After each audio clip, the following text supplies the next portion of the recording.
નમસ્કાર, મારું નામ કરમ અને મારા મિત્રોનું નામ મંતવ્ય. અમે બંનેએ એક અંધ વ્યક્તિ માટે બ્લાઇન્ડ સ્ટીક બનાવી છે, જે વધુ માહિતી મંતવ્ય આપશે.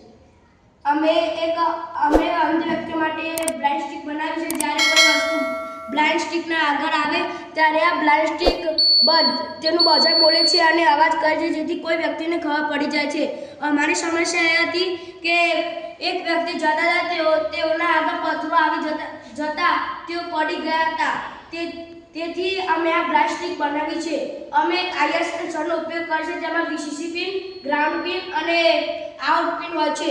અમે તેમાં 3 જમ્પર વાયર લગાવી દીધા છે.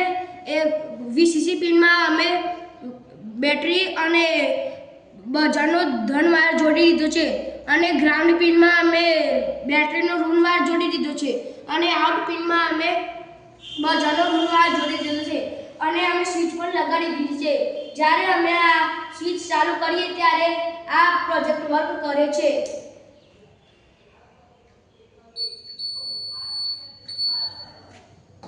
ખૂબ ખૂબ સરસ. અહીંયા તમે જોશો કે બંને વિદ્યાર્થી મિત્રોએ શાળામાં પડેલ કીટ અને એમની પાસે રહેલી વેસ્ટ વસ્તુનો ઉપયોગ કરીને આ સરસ મજાની બ્લાઇન્ડ સ્ટીક બનાવેલ છે, જેનો ઉપયોગ અંધ વ્યક્તિ હોય અને જેને અલ્પદ્રષ્ટિ હોય એવા લોકો આના સરસ ઉપયોગથી સામે આવતો કોઈ પણ ઓબ્જેક્ટ હોય એ ડિટેક્ટ કરી શકે છે અને એમને ખ્યાલ આવે છે કે સામે આ રીતનો ઓબ્જેક્ટ હોવાથી તેઓ એનો પોતાનો બચાવ પણ કરી શકે છે. આવું સરસ મજાનું મોડેલ બનાવવા બદલ બંને વિદ્યાર્થી મિત્રોને ખૂબ ખૂબ અભિનંદન.